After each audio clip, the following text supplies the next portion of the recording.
नमस्ते, मी प्रियांका।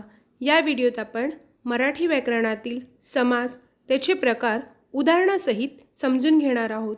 चला तर मग व्हिडिओला सुरुवात करूया। प्रथम आपण समास म्हणजे काय हे समजून घेऊया। जेव्हा दोन किंवा अधिक शब्दांमधील परस्पर संबंध दाखवणारे प्रत्यय किंवा शब्द यांचा लोप होऊन त्याचा एक जोडशब्द तयार होतो, तेव्हा त्या शब्दाच्या या एकीकरणाला समास आणि त्या जोड शब्दाला सामासिक शब्द असे म्हणतात। आता लोप होणं म्हणजे काय, तर एखादा शब्द काढून टाकणे किंवा कमी होणे। शब्द मोठे असल्यास आपण त्या शब्दांची काटकसर करतो आणि ते बोलण्यास सोपे जावे यासाठी आपण त्या शब्दांना किंवा त्या वाक्यांना लहान करतो, त्यालाच समास म्हणतात। समासाचे प्रकार व उपप्रकार आता आपण बघूयात। समासाचे प्रकार कोणते, तर पहिला प्रकार आहे अव्ययीभाव समास, दुसरा प्रकार आहे तत्पुरुष समास, तिसरा प्रकार आहे द्वंद्व समास, चौथा प्रकार आहे बहुव्रीही समास। यांचे उपप्रकार व उदाहरणे बघूयात। पहिला प्रकार आहे अव्ययीभाव समास। अव्ययीभाव समास म्हणजे काय, तर यात पहिले पद महत्त्वाचे असते, म्हणजेच त्या शब्दातल्या पहिल्या पदाला महत्त्व असते किंवा संपूर्ण शब्द क्रियाविशेषण अव्यय असते। बघा, या अव्ययीभाव समासाचे जे उदाहरण आहेत म्हणजेच काय, ते यात पहिले पद महत्त्वाचे असते किंवा संपूर्ण शब्द ही क्रियाविशेषण अव्यय असते। उदाहरण बघा, आज जन्म। आता या शब्दामध्ये बघा, आज जन्म म्हणजे जन्मापासून। या शब्दामध्ये आ हे अक्षर महत्त्वाचे पद किंवा महत्त्वाचे स्थान दर्शवते, म्हणजे जन्मापासून। पुढचं उदाहरण बघा, प्रतिवर्ष म्हणजे प्रत्येक वर्ष। या ठिकाणी प्रत्येक हा शब्द महत्त्वाचा आहे, त्यामुळे प्रति महत्त्वाचा शब्द आहे। असेच काही अजूनही उदाहरणे आहेत, जसे आमरण, प्रतिदिन, प्रतिक्षण, दररोज, हर हमेशा, गैरशिस्त, गैरहजर, बिनशर्त, गावोगाव, दारोदारी।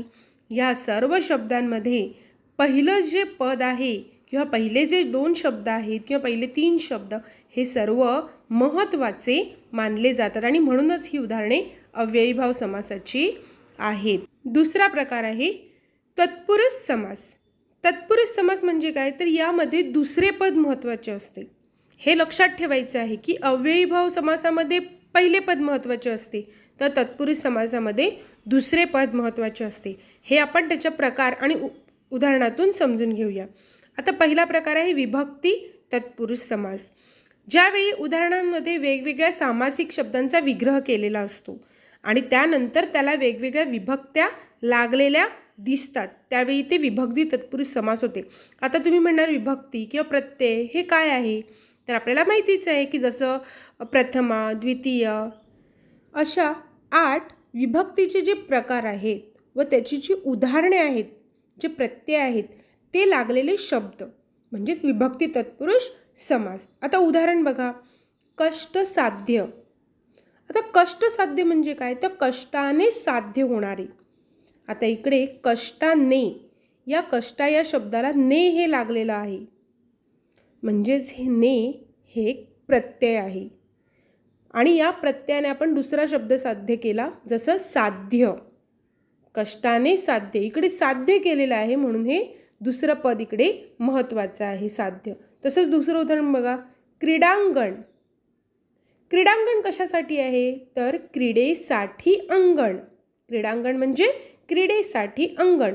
आता क्रीडे आणि अंगण याला जोडले कोणत्या शब्दाने, तर इथे कोणतं प्रत्यय लागलंय, तर साठी, म्हणून हे झालं विभक्ती तत्पुरुष समास। असेच दुसरे उदाहरण कोणते आहेत, तर जसं राजपुत्र, घर जावई, ऋणमुक्त, ही सुद्धा विभक्ती तत्पुरुष समासाची उदाहरणे आहेत। दुसरा प्रकार आहे कर्मधारय। आता कर्मधारयामध्ये दोन्ही पदे ही प्रथमा विभक्तीत असतात व त्यातील एक पद हे दुसऱ्याचे विशेषण असते। उदाहरण बघा याचं, महादेव। महादेव म्हणजे महा असा देव। सुनयन, चांगले नयन। आता या ठिकाणी बघा, दोन्ही पदे कुठले आहेत, तर प्रथमा विभक्तीत असतात, जसे कर्ता। आणि त्यातील एक पद हे दुसऱ्याचे विशेषण आहे. देव कसा आहे तर महान, बरोबर, आणि नयन कसे आहेत तर चांगले.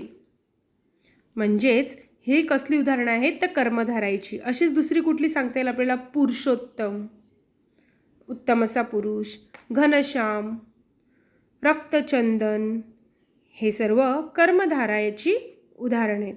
तिसरा प्रकार आहे द्विगु समास. या सामासिक शब्दातील पहिले पद हे संख्या विशेषण असते. या समासात समुच्चयाचा अर्थ दर्शविला जातो. आता पद म्हणजे संख्या. आता संख्या आपल्याला माहिती आहेत, अंक आपल्याला माहिती आहेत.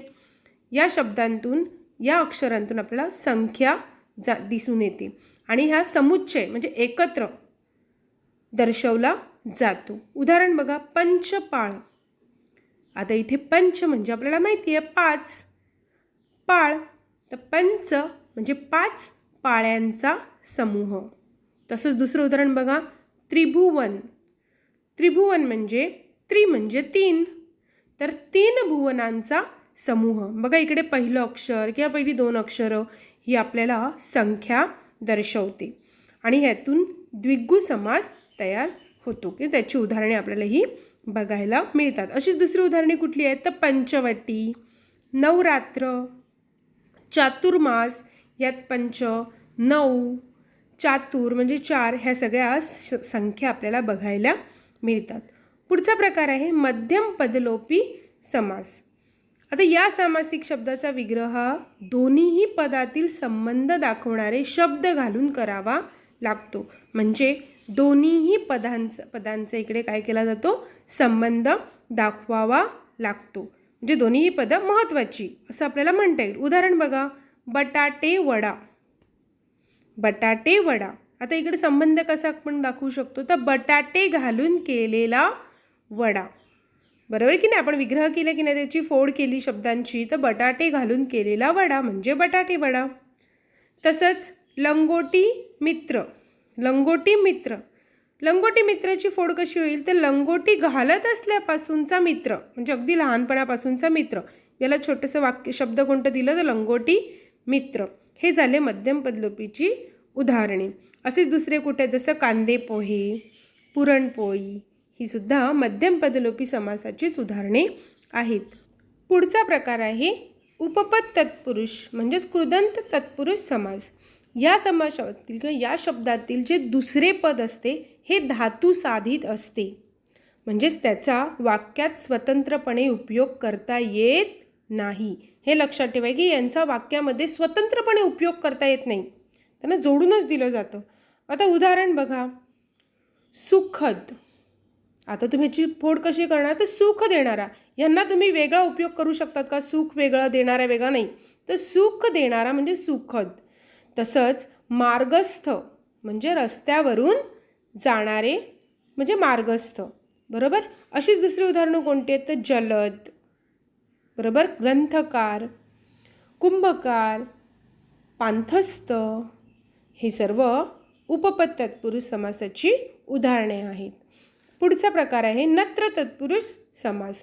यातील पहिले पद हे नकारार्थी असते. लक्षात ठेवा, या वाक्यातील किंवा शब्दांतील जे पहिलं पद असतं ते नकारार्थी असतंच. म्हणजेच पहिले पद हे नकार किंवा निषेध दर्शवतात. उदाहरण बघा, निरोगी. बघा या शब्दामध्ये पहिलंच अक्षर कोणते तर नी, म्हणजेच रोग नसलेला निरोगी. इथे वाक्य पॉझिटिव्ह आहे, होकारार्थी आहे, पण आपण कसं दर्शवलेलं आहे त्याला नकारार्थी रूप दिलेलं आहे. जसं निरोगी, रोग नसलेला. तसंच निर्दोष, दोषी नसलेला. अशीच दुसरी उदाहरणं कोणते जसे अहिंसा, अनादर, नापसंत, अयोग्य, अज्ञान, ही सर्व नत्र तत्पुरुष समासाची उदाहरणे आहेत. पुढचा प्रकार आहे अलुक तत्पुरुष समास. या सामासिक शब्दाच्या पूर्वपदाच्या साधारणतः सप्तमी विभक्ती प्रत्ययाचा लोप होत नाही. अलुक म्हणजे काय तर लोप न पावणारा, न जाणारा किंवा कट न होणारा. याची उदाहरणे बघा आता, तोंडी लावणे, पाठी घालणे, अग्रेसर, युधिष्ठिर ही सर्व अलुक तत्पुरुष समासाची उदाहरणे आहेत. समासाचा तिसरा प्रकार आहे द्वंद्व समास. आता द्वंद्व समास म्हणजे काय, तर ज्या समासातील दोन्ही पदे अर्थदृष्ट्या समान किंवा प्रधान म्हणजेच मुख्य असतात त्यांना आपण द्वंद्व समास असे म्हणतो. ती पदे अथवा, किंवा या उभयान्वयी अव्ययांनी जोडलेली असतात. आता हेही लक्षात ठेवा की आपण पहिला बघितलं अव्ययीभाव समास, त्यात पहिले पद महत्त्वाचे, तत्पुरुष समासामध्ये दुसरे पद महत्त्वाचे, तर द्वंद्व समासामध्ये दोन्हीही पदे महत्त्वाची असतात. द्वंद्व समासाचा पहिला प्रकार आहे इतरेतर द्वंद्व समास. आता या शब्दाचा विग्रह करताना आणि व या समुच्चयबोधक उभयान्वयी अव्ययाचा उपयोग केला जातो. एवढे लक्षात घ्या की द्वंद्व समासामध्ये उभयान्वयी अव्ययांचाच उपयोग केला जातो. तर तसंच इतरेतर द्वंद्वमध्ये आणि व या समुच्चय बोधक उभयान्वयी अव्ययाचा उपयोग केला जातो. उदाहरण बघा, हरिहर. आता हरिहर याची फोड केली तर काय होणार, हरी आणि हर. तसंच दुसरं उदाहरण बघा, डोंगर दर्या, डोंगर आणि दर्या, बरोबर की नाही. पशु पक्षी, पशु व पक्षी. असेच दुसरे कुठले उदाहरण आहेत तर कृष्ण अर्जुन, स्त्री पुरुष, बहीण भाऊ ही सर्व इतरेतर द्वंद्व समासाची उदाहरणे आहेत. आणि यांना जोडतात कोणते शब्द तर आणि व. दुसरा प्रकार आहे वैकल्पिक द्वंद्व समास. या समासाचा विग्रह करताना किंवा, अथवा, वा या विकल्पबोधक उभयान्वयी अव्ययांचा उपयोग केला जातो. कोणते विकल्पबोधक अव्यय, किंवा, अथवा, वा. उदाहरण बघा, खरे खोटे. फोड करा बरं या शब्दांची, खरे किंवा खोटे. 3 4, 3 वा 4. लहान मोठा, लहान अथवा मोठा. म्हणजे येथे किंवा, वा, अथवा हे आपल्याला विकल्पबोधक उभयान्वयी अव्यय दिसून येतात. असेच दुसरी उदाहरणं कोणती आहे बघा, न्यायान्याय, बरोबर, सत्यासत्य, पाप पुण्य, चूक भूल इत्यादी सर्व विकल्पिक द्वंद्व समासाची उदाहरणे आहेत. कोणते समास आहे, वैकल्पिक द्वंद्व समासाची उदाहरणे आहेत. पुढचा प्रकार आहे समाहार द्वंद्व समास. या सामासिक शब्दांचा विग्रह करताना त्यातील पदांच्या अर्थाशिवाय इतर पदार्थांचाही समावेश म्हणजेच समाहार त्यात केला जातो. जे दिलेले पद आहे त्याच्यामध्ये इतर पदार्थांचा समावेश केला जातो. उदाहरण बघा, चहा पाणी. आता ह्याची फोड केली तर चहा पाणी व इतर पदार्थ, बरोबर. भाजीपाला म्हणजेच काय तर भाजीपाला, मिरची, कोथिंबीर यांसारख्या इत्यादी वस्तू. म्हणजे चहा पाणी हे मुख्य आहे, भाजीपाला हे मुख्य, आणि त्याच्यात आपण इतर गोष्टींचा समावेश केला. असेच दुसरे कोणते आहेत, पालापाचोळा, अंथरूण पांघरून, शेतीवाडी, केर कचरा, जीवजंतू इत्यादी समाहार द्वंद्व समासाची उदाहरणे आहेत. आता समासाचा चौथा प्रकार आहे बहुव्रीही समास.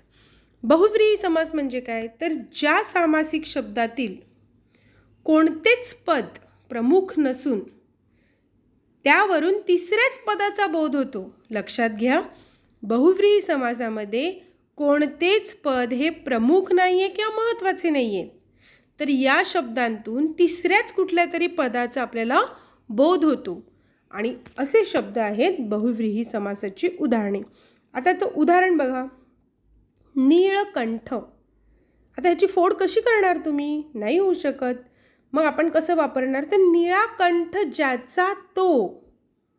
कोणाचा असतो बरं निळा कंठ, तर शंकराचा. इकडे तिसरं पद महत्त्वाचं आहे आणि ते कोणतं झालं, शंकर, बरोबर की नाही. निळा कंठ ज्याचा तो शंकर. तसंच दुसरं उदाहरण बघा, अनंत. आता काय अनंत, मग आपण कसं बोलणार, नाही ज्याला अंत असा तो. इथे पहिल्या शब्दांची आपण फोड कशी केली, नाही ज्याला अंत असा तो कोण आहे बरं, ईश्वर. ईश्वराला अंत नाही. म्हणजे या ठिकाणी शंकर, ईश्वर हे तिसरे पद तयार झाले आणि आपल्याला तेच महत्त्वाचे वाटत आहेत. असंच दुसरी कुठली उदाहरणे आहेत तर बघा, पितांबर, जितेंद्रिय, वक्रतुंड, दशमुख ही सर्व बहुव्रीही समासाची उदाहरणे आहेत. बहुव्रीही समासाचा पहिला प्रकार आहे विभक्ती बहुव्रीही समास. यात समासाचा विग्रह करताना एक सर्वनाम उपलब्ध असते व ते सर्वनाम कोणत्या विभक्तीमध्ये आहे त्यावरून त्याला विभक्ती बहुव्रीही समास असे म्हणतात. म्हणजेच त्या शब्दामध्ये विभक्ती असते. आता आपल्याला विभक्ती माहिती आहे, प्रथमा, द्वितीया, तृतीया यापैकी ज्या विभक्तीचा समावेश होतो त्याच नावावरून हे ओळखलं जातं आणि तेच उदाहरण विभक्ती बहुव्रीही समासाचे असतात. आता आपण त्याचे उदाहरण बघूया. जसं लक्ष्मीकांत. लक्ष्मीकांत याची फोड केली तर लक्ष्मी आहे कांता ज्याची असा तो विष्णू. यामध्ये प्रथमा विभक्तीचा वापर करण्यात आला आहे. त्यानंतर दुसरं उदाहरण आहे भालचंद्र. भालचंद्र म्हणजेच भाळी आहे चंद्र ज्याच्या तो, म्हणजे कपाळावर ज्याचे चंद्र आहे असा तो शंकर. या ठिकाणी सप्तमी प्रथमाचा उपयोग करण्यात आला आहे. आता अशीच दुसरी उदाहरणे कोणती आहेत तर सुधाकर, गजानन, भक्तप्रिय या प्रकारची उदाहरणं आपण बहुव्रीही समासाचे घेऊ शकतो. पुढचा प्रकार आहे नत्र बहुव्रीही समास. ज्या समासामध्ये पहिले पद हे अ, अन, न, नी असे नकारार्थी असतात अशा उदाहरणांना आपण बहुव्रीही समासाची उदाहरणे म्हणू शकतो. म्हणजे त्यालाच आपण बहुव्रीही समास असे म्हणतो. तर उदाहरणं कोणती अशी तर निर्धन. आता निर्धन म्हणजे काय की गेले आहे धन ज्याचे असा तो. लक्ष द्या, गेले आहे धन ज्याचे असा तो, ज्याचे धन गेले आहे असा निर्धन. दुसरं उदाहरण आहे अखंड. अखंड म्हणजे काय तर नाही खंड ज्याला असे तो, ज्याला खंड नाही असा तो अखंड. असेच अजून कोणती उदाहरणे आहेत तर अनंत, नीरस, अनादी ही सुद्धा नत्र बहुव्रीही समासाची उदाहरणे आहेत. पुढचा प्रकार आहे सहबहुव्रीही समास. आता यामध्ये बघा शब्दातच आहे ज्यामध्ये पहिले पद हे सह किंवा स असं असते व हा शब्द हा विशेषणाचे कार्य करत असतो, त्यालाच आपण सहबहुव्रीही समास म्हणतो. उदाहरण बघा, सादर म्हणजेच आदर सहित असा तो, म्हणजे ज्याचा आपण आदरासहित ज्याचा आपण मान ठेवतो असा तो सादर. दुसरं उदाहरण बघा, सहपरिवार म्हणजेच परिवारासहित असा तो. या ठिकाणी बघा स, सा या शब्दांचा वापर करण्यात आलेला आहे. या ठिकाणी आदरासहित, परिवारासहित हे विशेषणाचे कार्यसुद्धा करतात. अशीच दुसरी उदाहरणे कुठले आहेत तर सबल, सफल, सवर्ण ही सुद्धा सहबहुव्रीही समासाची उदाहरणे आहेत. पुढचा प्रकार आहे प्रादिबहुव्रीही समास. म्हणजेच काय तर ज्या बहुव्रीही समासाचे पहिले पद प्र, परा, अप, सु, दूर, वि अशा उपसर्गांनी युक्त असतात, म्हणजे जोडलेली असतात, म्हणजेच प्रादिबहुव्रीही समास. आता उदाहरण बघा इथे प्रबळ. प्रबळ म्हणजेच अधिक बलवान असा तो, जो अधिक बलवान आहे असा तो. एका शब्दात आपण त्याला जोडले प्रबळ. त्यानंतर दुर्गुणी म्हणजेच गुणांपासून दूर आहे असा तो. या ठिकाणी बघा प्र, दु या शब्दांचा वापर करण्यात आलेला आहे. म्हणजे हे शब्द जोडले गेलेले आहेत ते कोणत्या अक्षरांनी प्र आणि दु, म्हणजेच झाले हे प्रादिबहुव्रीही समास. असेच दुसरे उदाहरण आहे सुमंगल, विख्यात, निर्गुण हे सुद्धा प्रादिबहुव्रीही समासाचीच उदाहरणे आहेत. व्हिडिओ आवडल्यास व्हिडिओला लाईक, शेअर व सबस्क्राईब नक्की करा. धन्यवाद.